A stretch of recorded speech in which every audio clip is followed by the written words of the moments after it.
Last এপিসোডে আমরা দেখেছিলাম ঘোস্ট কিং তার বিলিভারদের পাওয়ার অ্যাবজর্ব করে নিজের পাওয়ার ইনক্রিজ করছে।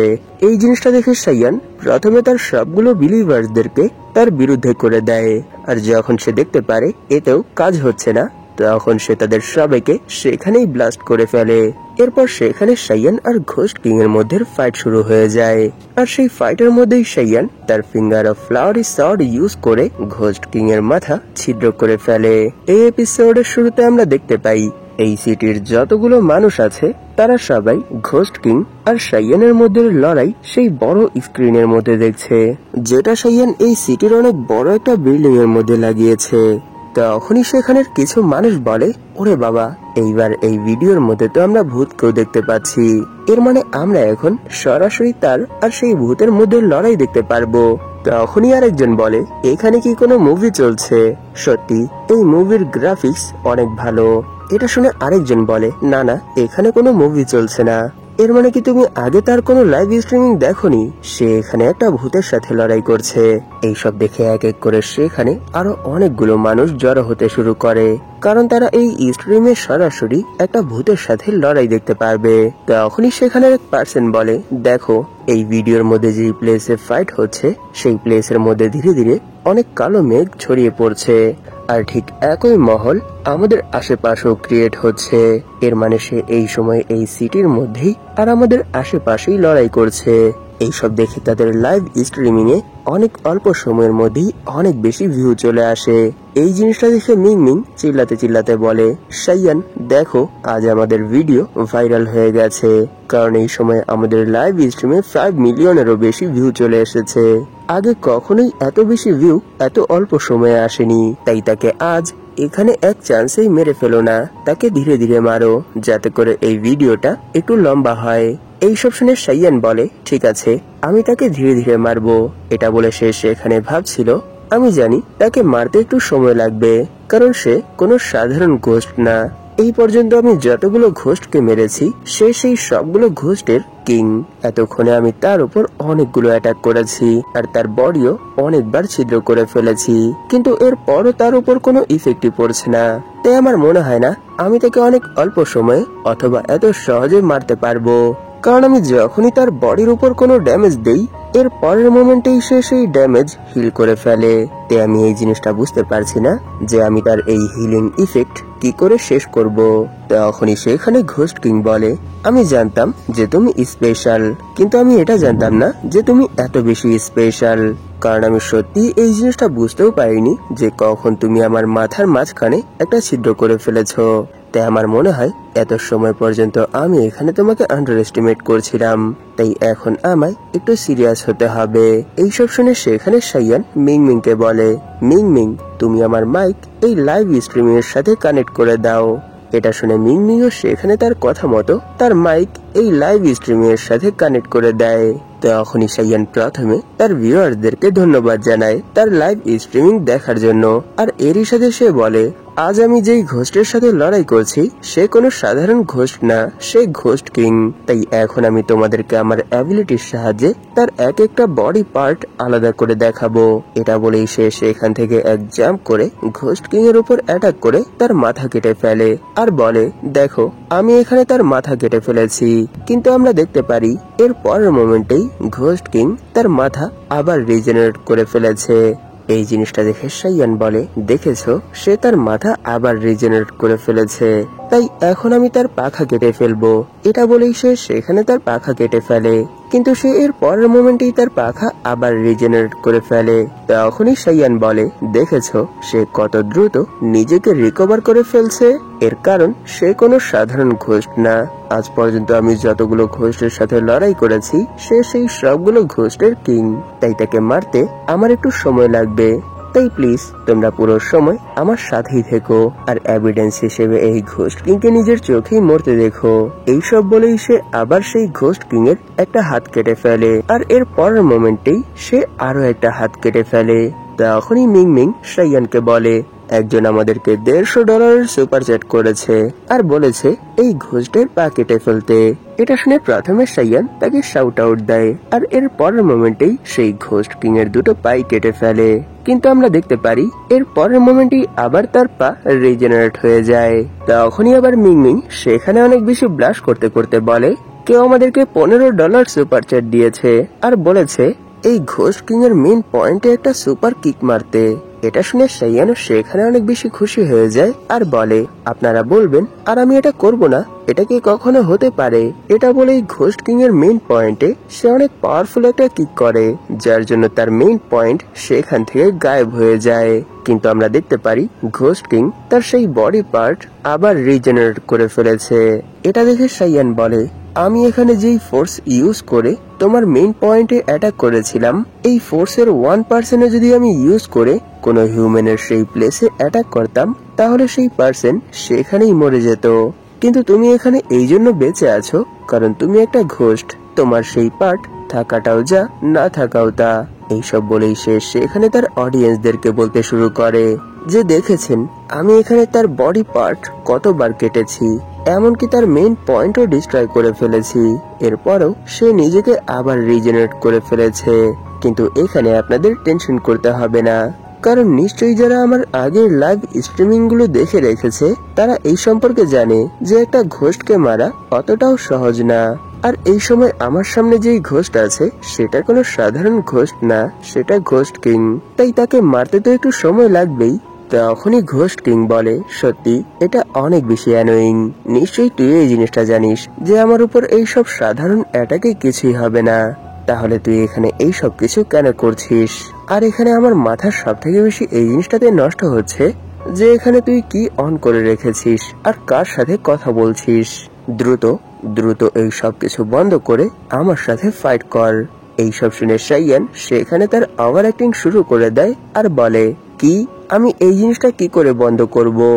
যদি আমি এটা বন্ধ করে দেই তাহলে তো এখানে আর কোনো মজাই হবে না, কারণ এর সাহায্যেই এই ওয়ার্ল্ডের সবাই এই জিনিসটা দেখতে পারবে যে আমি এখানে তোকে আজ কি করে একটা কুকুরের মতো মারবো। এইসব বলে সে সেখানে একটু শখ হয়ে ভাবতে শুরু করে আমি বুঝতে পারছি না এত সময়ের মধ্যে আমি তাকে অনেকবার কেটে ফেলেছি কিন্তু এরপরও তার কিছুই হয়নি। আজ পর্যন্ত তো আমি এতবার কোনো মেয়েকেও কাটিনি, কিন্তু এরপরও কেন তার বডির উপর কোনো ইফেক্টই পড়ছে না? আমি জানি সে কোনো সাধারণ ঘোস্ট না, সে ঘোস্ট কিং, কিন্তু এরপরও তার বডির উপর কোনো ইফেক্টই পড়ছে না। কিন্তু কোনো সমস্যা নেই, এতক্ষণ পর্যন্ত তো আমি এখানে ভিডিও লম্বা করার জন্য আমার ফুল পাওয়ার ইউজ করছিলাম না, কিন্তু আমার মনে হয় এখন আমাকে আমার ফুল পাওয়ার ইউজ করতেই হবে। তাই আমি এই জিনিসটা দেখবো যে এখন সে তার বডি কি করে রিজেনারেট করে। এটা বলেই সে সেখানে তার ফিঙ্গার অফ ফ্লাওয়ারি সর্ড এর ফুল পাওয়ার ইউজ করে ঘোস্ট কিং এর উপর অ্যাটাক করে দেয় আর আমরা দেখতে পারি সেখানে ঘোস্ট কিং এর বডি টুকরো টুকরো হয়ে গেছে। কিন্তু যখনই সেখানে সাইয়ান তার স্কিল বন্ধ করে তখনই আমরা দেখতে পারি সেখানে ঘোস্ট কিং এর বডি আবার রিজেনারেট হয়ে গেছে। এই জিনিসটা দেখে সাইয়ান সেখানে একটু শক হয়ে যায় আর এরই সাথে সে অনেক বেশি টেনশনে পড়ে যায়। তখন সে ভাবতে শুরু করে আমি বুঝতে পারছি না এরপরও সে কি করে তার বডি আবার রিজেনারেট করে ফেলেছে। এখন তো ধীরে ধীরে আমার ইন্টারনাল এনার্জিও শেষ হয়ে আসছে, যদি একবার আমার ইন্টারনাল এনার্জি শেষ হয়ে যায় তাহলে এখানে আমি আমার আর এই স্কিলগুলো ইউজ করতে পারবো না। সেখানে সাইয়ানের এরকম ফেস এক্সপ্রেশন দেখে ঘোস্ট কিং বলে ও আমার মনে হচ্ছে এখন এই সিচুয়েশন দেখে তোর ভেতর ভয় কাজ করছে।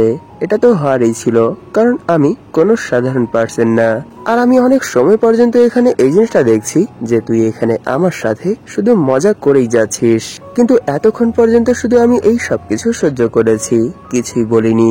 তাই এখন আমার পালা, কিন্তু আমি এখানে তোর মতো মজা করব না, আমি এখানে এক চান্সেই তোকে শেষ করে দেব।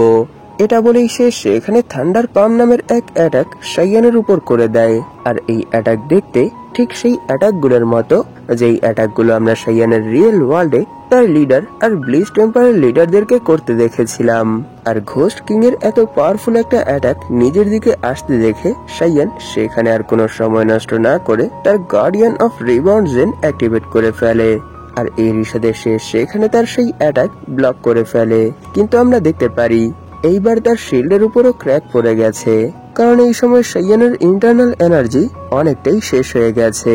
আর সামনে থেকে ঘোস্ট কিং যেই অ্যাটাকটা করেছে সেই অ্যাটাকটাও অনেক বেশি পাওয়ারফুল। এই সব কিছুর পরও সাইয়ান কোনোভাবে সেখানে তার অ্যাটাকটা ব্লক করছিল। তখনই সেখানে সাইয়ান ঘোস্ট কিং এর এরকম পাওয়ার দেখে ভাবতে শুরু করে, সত্যি সে অনেক বেশি পাওয়ারফুল। সে যদি আমাদের রিয়েল ওয়ার্ল্ডে থাকতো তাহলে নিশ্চয়ই তার পাওয়ার লেভেল প্রি সিলিকশিয়ালে থাকতো, যেমন পাওয়ার আমাদের সেক্টর গ্র্যান্ড এল্ডারদের কাছে আছে। এরই জন্য তো বলি যে কেন আমার এই ওয়ার্ল্ডে আসতে 500 অরিজিন পয়েন্ট লেগেছে, কারণ এই ওয়ার্ল্ডে আমার যেই এনিমি সে কোনো সাধারণ এনিমি না, সে অনেক বেশি পাওয়ারফুল। কিন্তু এখন আমি কি করব? আমার ইন্টারনাল এনার্জি তো ধীরে ধীরে শুধু শেষই হয়ে যাচ্ছে। যদি এভাবেই চলতে থাকে তাহলে আমি এখানে তার এই অ্যাটাক বেশিক্ষণ পর্যন্ত আর হ্যান্ডেল করতে পারবো না। কিন্তু আমি এখানে নিজের ইন্টারনাল এনার্জি রিকভার করতে পারবো। এর জন্য আমাকে শুধু আমার বডির উপরই ফিঙ্গার অফ নির্বাণা ইউজ করতে হবে। কিন্তু আমি এটা করতে পারবো না, কারণ এর জন্য আমাকে আমার লাইফ ফোর্স ইউজ করতে হবে। এই ওয়ার্ল্ডে আসার পর অনেক কষ্টে আমি আমার 10 বছরের লাইফ স্পেন বাড়িয়েছি, আর এই সময় আমার বডির ভেতর ইন্টারনাল এনার্জি অনেক কমে গেছে, আর উপর থেকে আমার বডির উপরও অনেক বেশি ইনজারি চলে এসেছে। এর কারণ আমি এত সময় পর্যন্ত শো অফ করার জন্য আর লাইভ স্ট্রিমের মধ্যে ভিউ বাড়ানোর জন্য ফালতুতেই অনেক বেশি ইন্টারনাল এনার্জি খরচ করে ফেলেছি। তাই যদি এখন আমি আমার বডির উপর আমার ফিঙ্গার অফ নির্বাণা ইউজ করি তাহলে নিশ্চয়ই আমার সবকিছু রিকভার করতে 8 থেকে 9 বছরের লাইফ স্পেন শেষ হয়ে যাবে। তাই আমি এখানে এরকমটা করতে পারবো না। নিশ্চয়ই এত সময় লাইভ স্ট্রিমিং করার কারণে আমি অনেকগুলো অরিজিন পয়েন্ট পেয়েছি। তাই এখন আমার last option finger of flowery sort. যদি আমি এই স্কিলটাকে আপডেট করি তাহলে নিশ্চয়ই এই স্কিলের একটা অ্যাবিলিটি পাবো। আমার মনে হয় সেই অ্যাবিলিটির সাহায্যেই আমি এখানে তাকে মারতে পারবো।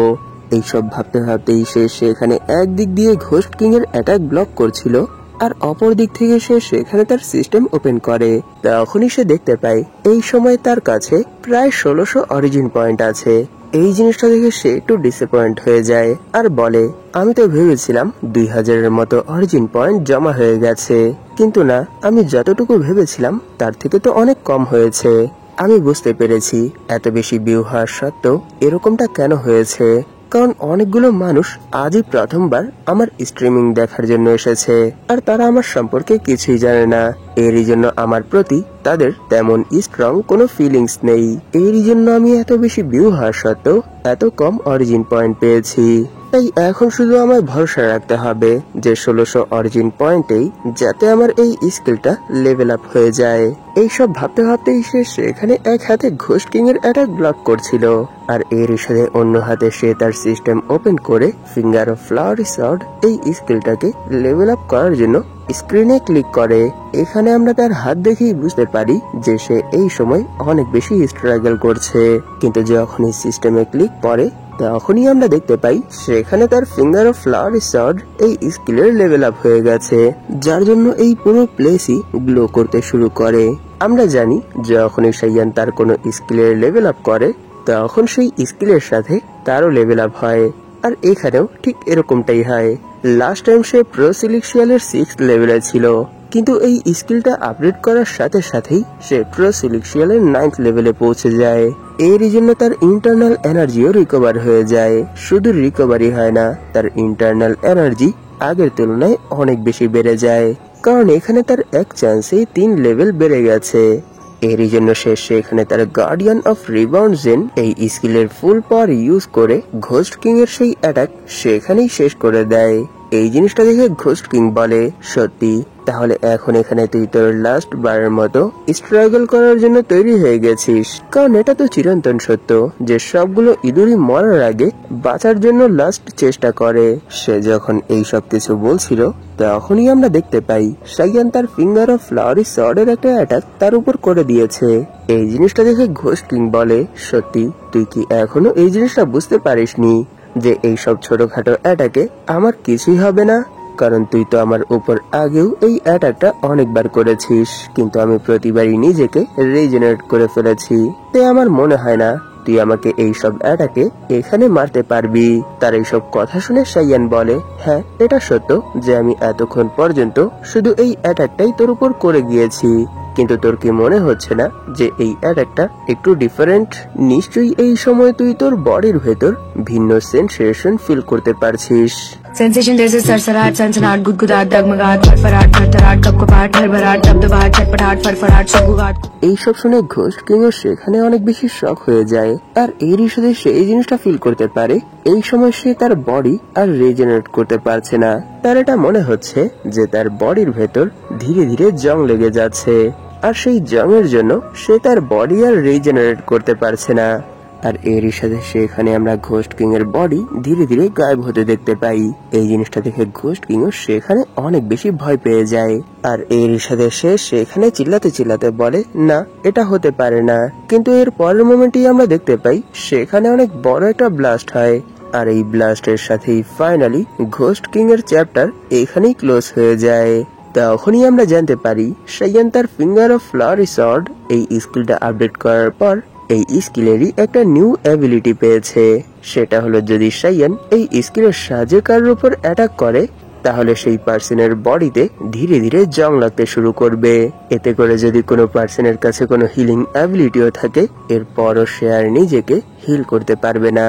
সেই জং ধীরে ধীরে তার পুরো বডিতে ছড়িয়ে পড়বে, আর এরই সাথে তার বডি সেখানেই ডিস্ট্রয় হয়ে যাবে, যেরকমটা এখানে ঘোস্ট কিং এর সাথে হয়েছে। তখনই আমরা দেখতে পাই এই এক অ্যাটাকেই সাইয়ান পুরোপুরি এক্সজস্ট হয়ে গেছে। তখন সে বলে, তাহলে ফাইনালি ঘোস্ট কিং মরে গেছে। সত্যি এই অ্যাটাকটা অনেক বেশি পাওয়ারফুল, কারণ এই এক অ্যাটাকেই আমি এখানে লেভেল আপ হওয়ার পর যত এনার্জি পেয়েছিলাম সেই সব এনার্জি শেষ হয়ে গেছে। এর মানে আমি এই অ্যাটাকটা পুরো ফাইটের মধ্যে শুধু একবারই ইউজ করতে পারবো, আর এই অ্যাটাকের আউটকামই এই জিনিসটা ডিসাইড করবে যে সেই ফাইটের মধ্যে আমি জিতবো নাকি আমার অপোনেন্ট জিতবে। কারণ যদি এই অ্যাটাকের পরও আমার অপোনেন্ট না মরে তাহলে সে খুব সহজেই আমাকে মেরে ফেলতে পারবে, কারণ আমি এই অ্যাটাকটা করার পর এক্সজস্ট হয়ে যাব, আর সেই সময় আমার কাছে কারোর অ্যাটাক ব্লক করার মতো পাওয়ার থাকবে না। তাই এটা বলা যায় যে এই অ্যাটাকের ভালো এবং খারাপ দুটো দিকই আছে। সে যখন এইসব কিছু ভাবছিল তখনই তার সিস্টেম থেকে নোটিফিকেশন আসে যে এই ওয়ার্ল্ডে আপনার মিশন কমপ্লিট হয়ে গেছে, আর এই মিশনের রিওয়ার্ড রূপে আপনি 2000 অরিজিন পয়েন্ট পেয়েছেন। তাই এখন থেকে আর 10 সেকেন্ডের মধ্যেই আপনি এই ওয়ার্ল্ড থেকে আবার আপনার রিয়েল ওয়ার্ল্ডে ফিরে যাবেন। এইসব শুনে সেখানে সাইয়ান ভাবতে শুরু করে, মিশন কমপ্লিট হয়ে গেছে, এর মানে আমাকে আমার রিয়েল ওয়ার্ল্ডে আবার ফিরে যেতে হবে। এই ওয়ার্ল্ডে আমি 6 মাসের জন্য থাকার টাইম লিমিট পেয়েছিলাম, কিন্তু এখন তো মাত্র 3 মাস হয়েছে, আরো তো 3 মাস সময় বেঁচে আছে। সত্যি আমি এই ওয়ার্ল্ডে আরো সময় থাকতে চাই, কিন্তু কি করব, মিশন কমপ্লিট হয়ে গেছে, আমাকে এই ওয়ার্ল্ড থেকে আবার আমার রিয়েল ওয়ার্ল্ডে ফিরে যেতেই হবে। এখানে সাইয়ানের এই আফসোসের সাথেই এপিসোড এখানেই শেষ হয়ে যায়। এই ভিডিওটা শেষ করার আগে আপনাদের কাছে আমার একটা রিকোয়েস্ট আছে, যদি আপনাদের মধ্যে কেউ এখন পর্যন্ত এই চ্যানেলটাকে সাবস্ক্রাইব করে না থাকেন তাহলে প্লিজ এই চ্যানেলটাকে সাবস্ক্রাইব করে দিন, আর এরই সাথে এই ভিডিওটাতেও একটা লাইক করে দিন, যাতে করে ইউটিউব এই ভিডিওটাকে নতুন নতুন মানুষের কাছে পৌঁছে দিতে পারে। ধন্যবাদ আপনাদের এই পর্যন্ত দেখার জন্য। তাহলে দেখা হবে এর পরের এপিসোডে।